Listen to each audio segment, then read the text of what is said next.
ब्रह्मा और महादेव के अपार वरदानों से राक्षस राज रावण की शक्ति असीमित हो गई थी। उसने अपनी शक्तियों का उपयोग विनाश के लिए करना शुरू कर दिया। पृथ्वी और स्वर्गलोक में उसकी क्रूरता का आतंक छा गया। उसके अत्याचारों से धर्म और सत्य धरती से विलुप्त होने लगे। असुरों की ताकतें इतनी बढ़ गईं कि साधु संतों की साधना भी उनका मुकाबला नहीं कर सकी। धर्म की इस हानि और अधर्म के बढ़ते प्रभुत्व से भयभीत होकर सभी देवी देवताओं ने एक ही उपाय देखा, भगवान को अवतार लेना होगा। सभी देवता एकजुट होकर भगवान विष्णु की शरण में गए। उनके चरणों में गिरकर विनती करने लगे कि वह पृथ्वी पर अवतार लेकर धर्म की पुनर्स्थापना करें। इधर पृथ्वी पर अयोध्या के सम्राट दशरथ अपनी संतानहीनता से अत्यंत चिंतित थे। राज्य का विशाल साम्राज्य और अनगिनत संपत्ति होते हुए भी उनकी सबसे बड़ी चिंता थी एक उत्तराधिकारी की अनुपस्थिति। वे अपनी रानियों कौशल्या, कैकेयी और सुमित्रा के साथ गुरु महर्षि वशिष्ठ के पास पहुँचे। व्यथित राजा ने अपनी पीड़ा महर्षि को सुनाई।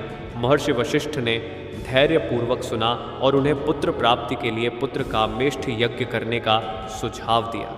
रानी कौशल्या ने आदरपूर्वक महर्षि से यज्ञ संपन्न कराने की प्रार्थना की, किंतु वशिष्ठ ने उन्हें बताया कि इस यज्ञ को केवल अथर्व वेद के ख्याता याशी श्रृंग मुनि ही संपन्न करा सकते हैं।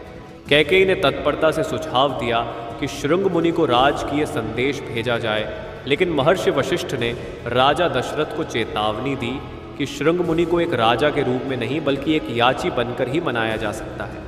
राजा दशरथ ने अपनी राजसी शान शौकत त्याग दी और बिना पादुकाओं के नंगे पांव श्रृंग मुनि के आश्रम की यात्रा की। उनके आंसुओं ने उनके समर्पण को और भी गहन बना दिया। श्रृंग मुनि ने राजा की विनम्रता और भक्तिभाव से प्रभावित होकर उनका मनोरथ पूर्ण करने के लिए यज्ञ करने का संकल्प लिया। यज्ञ का आयोजन हुआ। मंत्रों की गूंज से वातावरण पवित्र हो गया और यज्ञ कुंड की प्रज्वलित ज्वालाओं से अग्निदेव प्रकट हुए। उन्होंने राजा दशरथ को खीर से भरा हुआ एक स्वर्ण पात्र दिया और कहा, यह पायस तुम्हारी इच्छाओं को पूर्ण करेगा। इसे अपनी रानियों में बांट दो और तुम्हें संतान सुख प्राप्त होगा। दशरथ ने उस पवित्र खीर को रानियों में बांटा। रानी कौशल्या और रानी कैकेयी ने अपनी अपनी खीर का हिस्सा सुमित्रा को भी प्रेम पूर्वक दे दिया, जिससे सुमित्रा ने खीर के 2 अंश ग्रहण किए। समय बीता और चैत्र मास के शुक्ल पक्ष की नवमी तिथि को पुनर्वसु नक्षत्र में अयोध्या आनंद से भर उठी। रानी कौशल्या ने एक दिव्य पुत्र को जन्म दिया। महर्षि वशिष्ठ ने घोषणा की, यह पुत्र अखिल विश्व को आनंद देने आया है और इसका नाम राम होगा। कैकेयी के पुत्र का नाम रखा गया भरत और सुमित्रा। जिनके आंचल में 2 पुत्र आए, उनके नाम रखे गए लक्ष्मण और शत्रुघ्न। महर्षि वशिष्ठ ने आशीर्वाद देते हुए कहा, ये चारों भाई सदा एक दूसरे के प्रति अटूट प्रेम रखेंगे और धर्म की स्थापना के लिए एक महान युग की नींव रखेंगे।